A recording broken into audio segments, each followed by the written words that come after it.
On Christmas Eve, I saw a framed family portrait with my 9-year-old daughter's face cropped out completely.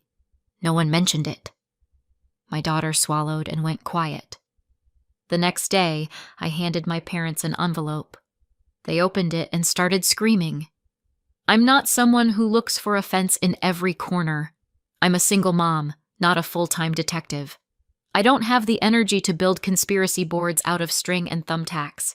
Most days, I'm just trying to keep my kid fed, mostly clean and emotionally intact. So when I walked into my parents' living room on Christmas Eve and saw that frame above the fireplace, my first thought wasn't, they did this on purpose. My first thought was, because I'd seen that picture before. It was the grandparents with all the grandchildren shot, the one my mom loved because everyone was lined up and smiling and no one was blinking, which in our family counts as a minor miracle. It used to sit in a smaller frame on the side table by the lamp. I remembered it clearly because my dad had made a whole thing about getting everyone positioned just right, like he was directing a movie instead of corralling 5 kids and 2 adults who couldn't stop fussing with hair. Now it was bigger, new frame, glossy, center stage, fireplace placement, like it had achieved sainthood. And in this version, my daughter Ella wasn't there, not missing in the back, not standing behind someone's shoulder. She was cropped out, cleanly, carefully, like someone had taken their time. The background behind where her face used to be wasn't jagged or stretched. It was smoothed. The spacing was corrected. The whole thing had been reprinted. It was the kind of edit you do when you're not trying to hide the edit. You're trying to hide the person. My mom was in the kitchen, clinking dishes, calling out that dinner was almost ready. My dad was pulling off his boots like he'd just come in from the Yukon instead of his own driveway. My sister Nicole swept past me in a beige sweater that looked like it had never been exposed to a spilled drink in its life. My brother Eric was already on the couch with his phone, like sitting down was his Christmas tradition. Nicole's 2 daughters, Haley and Kenzie, were arguing about who got to sit closest to Grandma. Their brother Ethan was building a tower out of coasters. My brother's daughter Paige stood near the tree, calm and comfortable, like she already knew exactly where she belonged. Ella stopped in the doorway and looked up.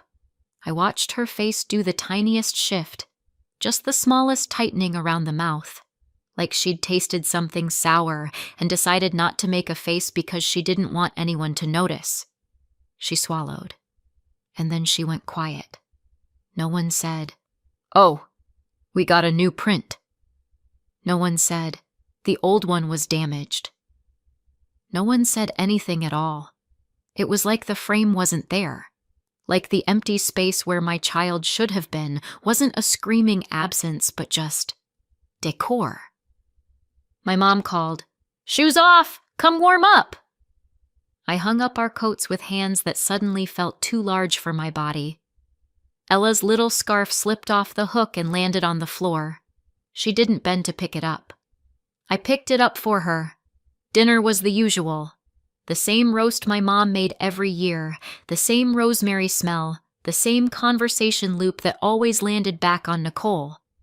Haley's dance recital, Kenzie's gifted program, Ethan's adorable little jokes, Paige's good grades met with the kind of easy praise that didn't need to be earned twice.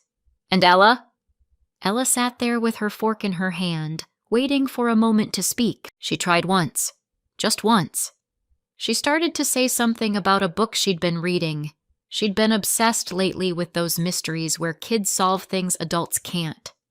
When my dad cut in mid-sentence to ask Ethan if he wanted extra gravy, it wasn't shouted. It wasn't malicious in a way you can point to and report. It was worse. It was normal. My mom laughed at something Haley said. My dad told Paige she was such a good girl. Nicole leaned back and said, "I just love having everyone together." Eric said, "Yeah, family." Ella lowered her fork. After dinner, gifts came out.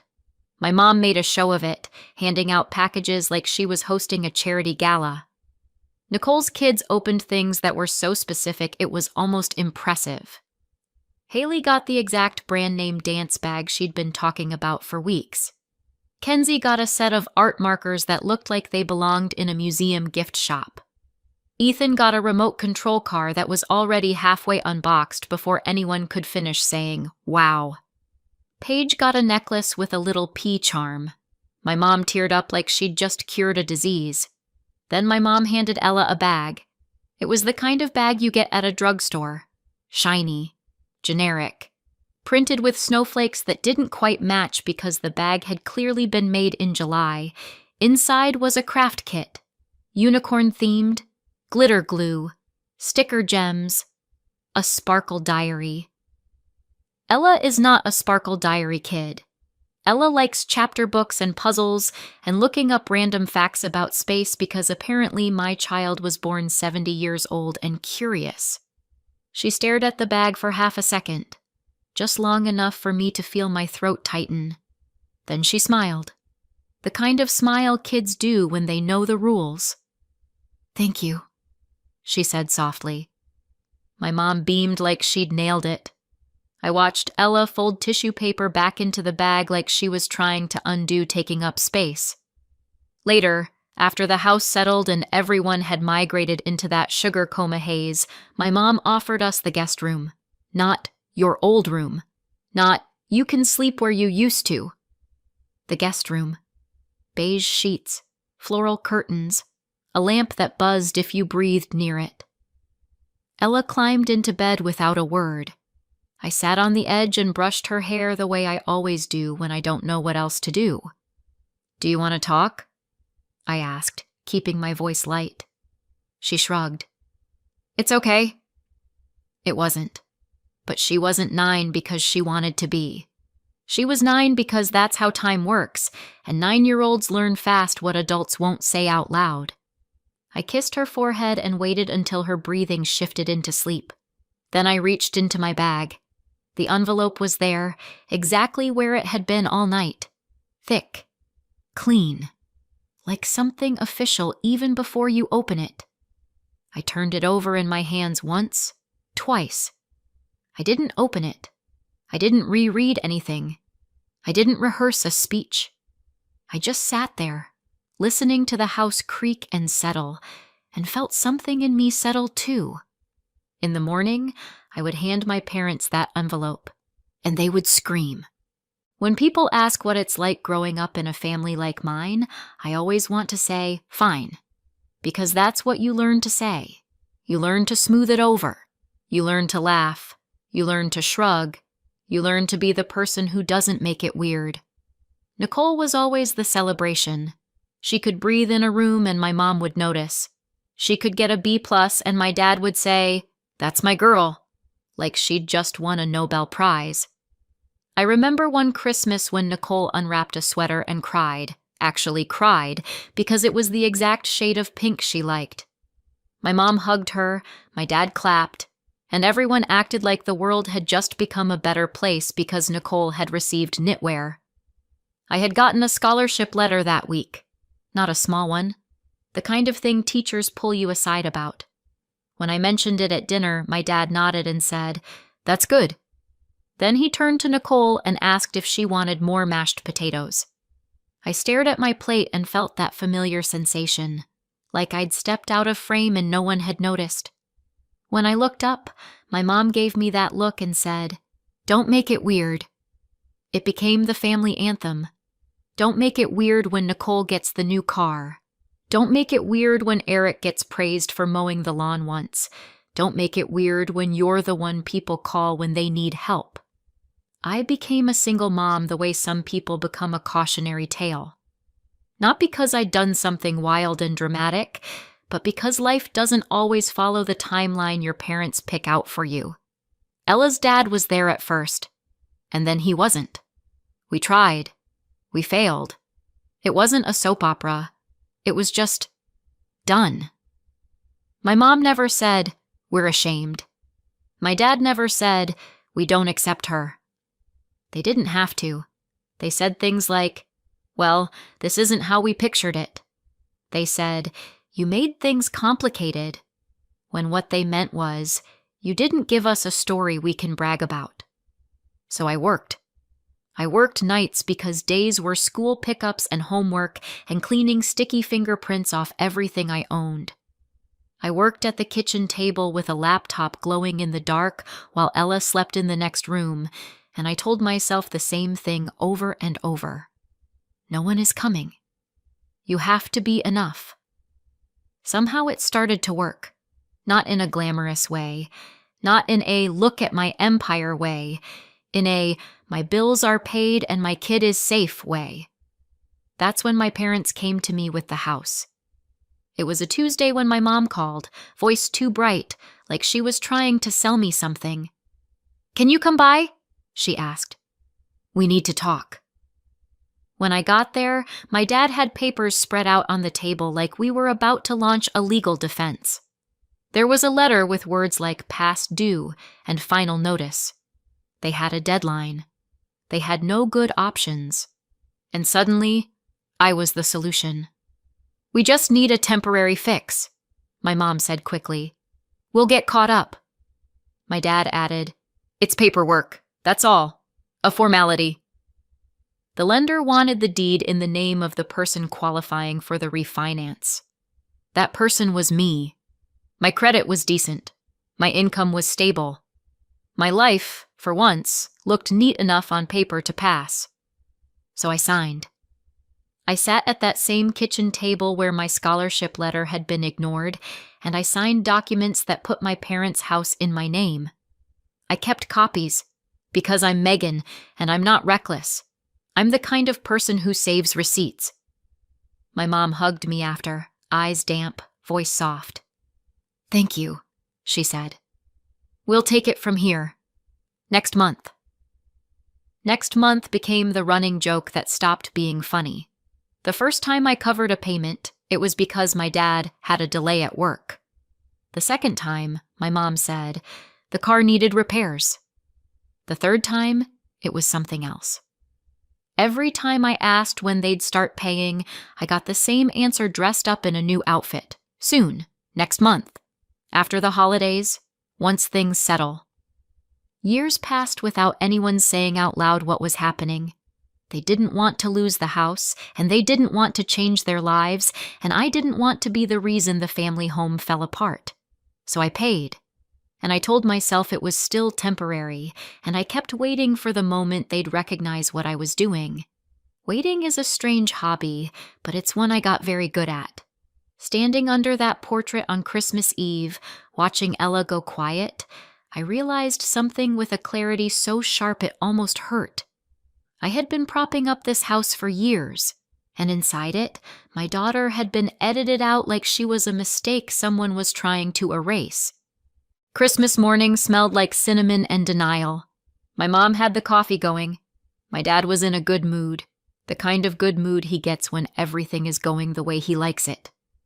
Nicole had her phone out, angling for pictures that looked spontaneous but definitely weren't.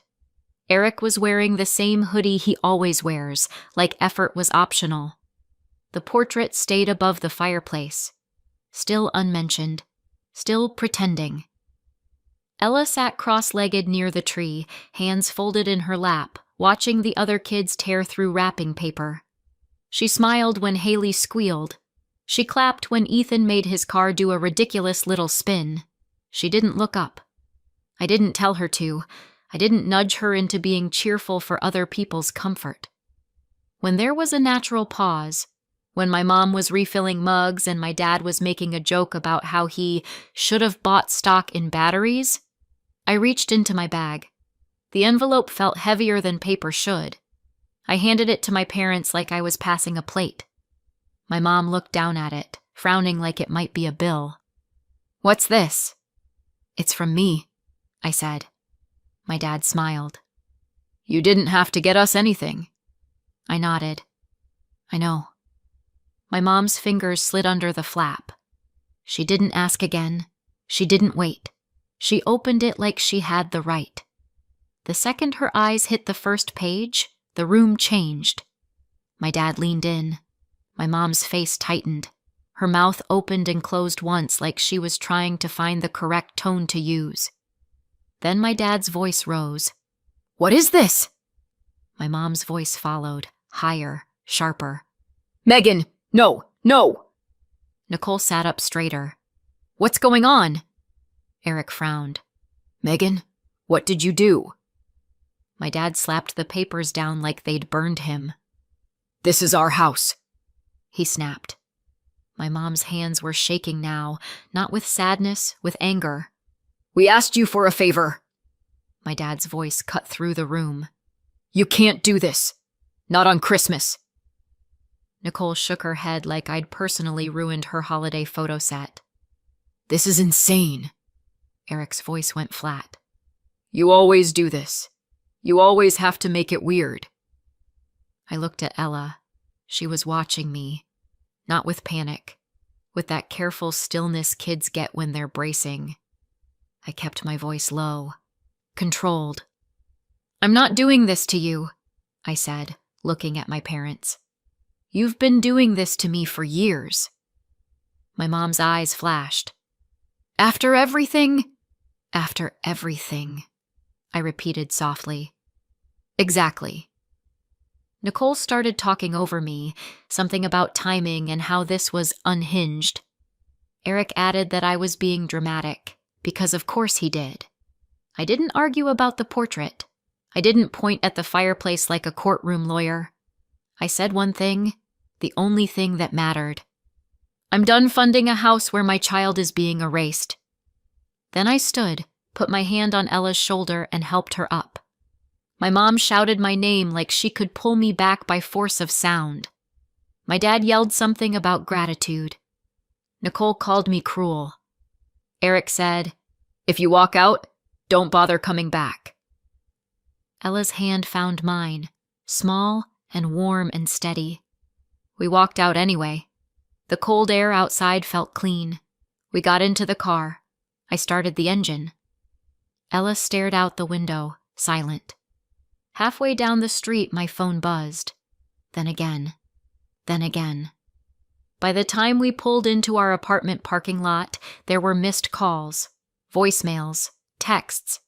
Then a message from a cousin I hadn't heard from in months. "Is it true you stole the house?" A second message popped up from my aunt. "Your mom says you tricked them into signing. Please tell me that's not true." And then the family group chat lit up like a Christmas tree. Nicole's name appeared. Eric's name appeared. Words started flying. Ella glanced at my phone when it buzzed again, and I watched her swallow. I turned the screen face down. "Hey," I said gently. "Let's go inside. Hot chocolate?" She nodded once. I told myself I could handle the noise. I just had to keep it from reaching her. It took a few days for the adrenaline to drain out of my bones. A few days of me ignoring voicemails, silencing the group chat, and answering Ella's questions in careful pieces. "Are Grandma and Grandpa mad?" "Yes," I said. "But grown-ups being mad doesn't mean you did anything wrong." "Did I do something wrong?" I swallowed that rage back down because it belonged to me, not her. "No," I said. "Not ever." On the fourth day, there was a knock at my door. Not the friendly neighbor knock, not the package delivery knock, the official kind. I opened it and saw a police officer standing in my hallway. My stomach dropped so fast it felt like my body forgot how gravity works. "Ma'am," he said, professional and neutral. "Are you Ms. Hensley?" He checked a small notepad. "Megan Hensley?" "Yes," I said, and my voice came out steadier than I felt. "We need to ask you a few questions." The hallway suddenly felt too small, too exposed. My apartment behind me looked like a child's home, which it was, and the idea of anything threatening crossing that threshold made my skin go cold. The officer glanced past me just slightly. "Is there anyone else in the home?" "My daughter," I said. "She's in her room." He nodded once. "Okay, we're following up on a complaint. Your parents contacted us." I blinked. About what? The officer looked down again. They're alleging fraud.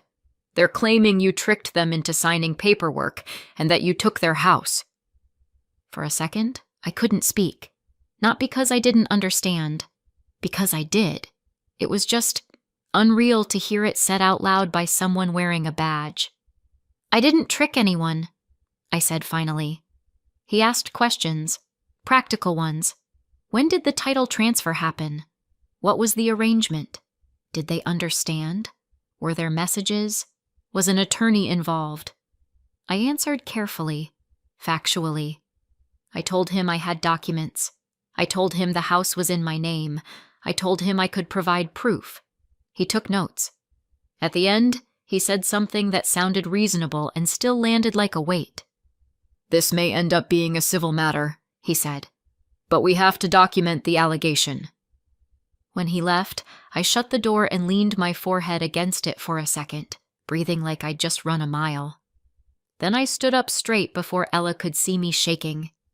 I walked into her room where she was sitting on the floor with a book open, pretending she hadn't been listening. Hey, I said softly. You okay? She nodded too fast. Was that about us? It's grown-up paperwork, I said, keeping my voice calm. You're safe. She stared at the page without reading it. I made hot chocolate and put on a movie and sat beside her on the couch like my body wasn't still humming with anger. A week later, the letter came. Heavy paper. Expensive letterhead. Kessler Law Group. I didn't know Mr. Kessler, but I could feel his personality through the envelope. Crisp. Confident. Designed to intimidate. The letter accused me of deception, of undue influence, of taking advantage of trust and age. It demanded I stop harassing my parents with eviction proceedings. It threatened further action. It gave me a deadline like I was a child who'd missed homework. I read it once. Then again, slower, because fear makes you reread things like the words might change. Then I did what I should have done years ago. I stopped handling my family like it was a personal project I could fix if I just tried harder. I called Ms. Harper, the lawyer I'd been trying not to need. Ms. Harper's office was quiet, in a way my parents' house never was. No performative cheer, no hovering, just a woman with calm eyes who listened without flinching when I said, "My parents called the police." She didn't gasp. She didn't judge. She didn't say, "But they're your parents." She asked, "Do you have documents?" I slid a folder across her desk. I had texts, emails, the ones my mom and dad had sent when they were panicking and needed my signature. "We need you to do this in your name for the refinance. It's just a formality. We'll handle the payments next month." I had the closing documents, the copies I'd kept because I keep copies, and I had the payment trail. Years of it. The temporary help that had quietly turned into my money, month after month, keeping their roof overhead. Ms. Harper flipped through everything with a kind of calm that felt like oxygen. "They're claiming I tricked them," I said, and my voice cracked on the last word, because it was still my parents, and it was still a betrayal even if it wasn't surprising. Ms. Harper looked up. "We can respond to that." "Do we go to court?" I asked. "Not necessarily," she said. "A lot of people stop pushing once they realize what's going to come out." She sent a response to Mr. Kessler. She didn't write a speech. She wrote a fact pattern, and then something shifted. Not immediately, not cleanly, but I felt it. Mr. Kessler's tone softened. Deadlines became requests. Threats became inquiries. Silence stretched longer between messages. It was like watching someone realize the story they were selling wasn't going to hold. The legal pressure started to back off. The social pressure, though, that got worse. Because when people can't win with paperwork, they try to win with shame. The family group chat turned into a trial. Nicole posted that I was suing our parents, which I wasn't, but accuracy has never been her hobby. Eric chimed in with something about how Dad did everything for us, which was hilarious because Dad couldn't even remember my scholarship. Relatives piled on with opinions and Bible verses and the kind of moral outrage people love when it doesn't cost them anything. And Ella was watching me. Maybe not every word, but enough. Enough to see my jaw clench when my phone buzzed. Enough to hear my tone go tight when I said, "It's fine." And it wasn't. So I stopped. I didn't argue point by point. I didn't explain my childhood. I didn't beg for fairness. I waited until the chat hit peak volume, and then I posted something short. 2 screenshots of my mom's messages calling it a formality. 1 screenshot of my dad asking if I could cover this month and promising next month for sure. And 1 clean proof of the payment history. Not a story, not a rant, just years stacked in a line. Then I set my phone down and made dinner for my child. When I picked it up an hour later, the chat was quiet. Not quiet because they understood. Quiet because there was nothing left to say without looking like a liar. A few private messages had come in. "I'm sorry. I didn't know. I can't believe they did that." I didn't respond to most of them. Not because I was angry, because I was tired. And because Ella was sitting at the table next to me, coloring, humming softly under her breath for the first time in days. That mattered more than winning anyone's approval. Time does what it always does. It moves forward whether people behave or not. My parents moved out. I didn't hear it from them. Of course I didn't. I heard it from my aunt, who called like she was delivering weather. "They're in a little place now," she said carefully. "A rental." I pictured my mom in a small kitchen with no fireplace to hang a portrait above. I pictured my dad in a living room with thin walls and neighbors who didn't care about his opinions. I didn't feel triumph. I felt quiet. Nicole called me 2 weeks after that. Her voice was softer than usual, which on Nicole is a full personality shift. "We should talk," she said. Eric texted. Something vague about moving forward. I could hear the subtext without effort. Now that my parents' story had collapsed in front of everyone, being on their side wasn't socially convenient anymore. Now reconciliation was a brand refresh. I didn't yell. I didn't write an essay. I said, "No, thank you," and I meant it. Then Ella and I moved into the house. I carried in the first box, set it down, and did the thing you do in a new place. Looked around. The portrait was still above the fireplace, still glossy, still wrong. I stood there for a second, Ella beside me, and I felt something in my chest loosen. Not rage, not grief, just release. I took it down. No ceremony, no dramatic music. Just hands on a frame, lifting it off the wall, setting it face down on the floor. Ella watched quietly. "What are you going to do with it?" she asked. "I'm going to get rid of it," I said. She nodded like that made sense, like a child understands more than adults give them credit for. We painted the living room a warm color that didn't feel like my mom's taste. We cleared out furniture that had held too many holidays that didn't belong to me. We opened windows and let the air change. Ella picked her room. She ran from one bedroom to the other like she was finally allowed to choose something. She laughed, loud, unself-conscious. I hung a new photo above the fireplace. Just me and Ella, standing in front of the house with paint samples in our hands, both of us smiling like we hadn't had to fight for our own existence. No one edited. No one cropped. No one erased. And in the quiet that followed, real quiet, the kind that doesn't have a threat underneath it, I realized what I'd actually done. I hadn't just taken back a house. I'd ended a pattern.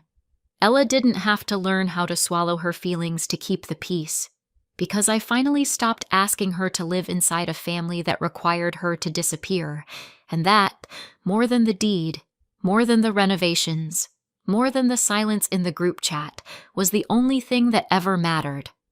So tell me, did I go too far or not far enough? Let me know in the comments and subscribe for more.